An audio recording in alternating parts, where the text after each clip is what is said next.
ایک یہودی بہت مالدار تھا۔ اس کے زمانے میں لوگ اپنے مال و دولت کو زمین میں دبا کر رکھتے تھے۔ یہودی کے خزانے میں سونا چاندی کے ڈھیر تھے۔ ایک دفعہ وہ اپنے خزانے کا جائزہ لینے کے لیے گیا۔ خزانے کے چوکیدار کو بتائے بغیر اندر داخل ہو گیا۔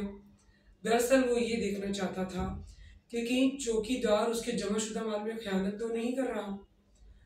خزانے کا نظام ایسا تھا کہ وہ صرف اندر سے بند ہو سکتا تھا، کھل نہیں سکتا تھا۔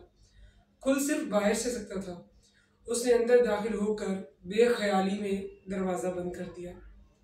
خزانے کا اچھی طرح جائزہ لے کر جب وہ باہر نکلنے کے لیے دروازے پر آیا تو پریشان ہو گیا۔ دروازہ بند تھا، گویا وہ اندر قید ہو کے رہ گیا تھا۔ اسی دوران اسے بھوک اور پیاس ستانے لگی۔ اس کے ارد گرد سونے چاندی کے انبار تھے، لیکن یہ چیزیں اس کی بھوک نہیں مٹا سکتی تھی، نہ پیاس۔ وقت گزرنے لگا، آخر اسے نیند آنے لگی۔ وہ سونا چاہتا تھا لیکن وہاں بستر نہیں تھا۔ خزانہ اسے نرم گرم بستر فراہم کرنے سے قاصر تھا۔ آخر بھوک اور پیاس کی وجہ سے اس کا انتقال ہو گیا۔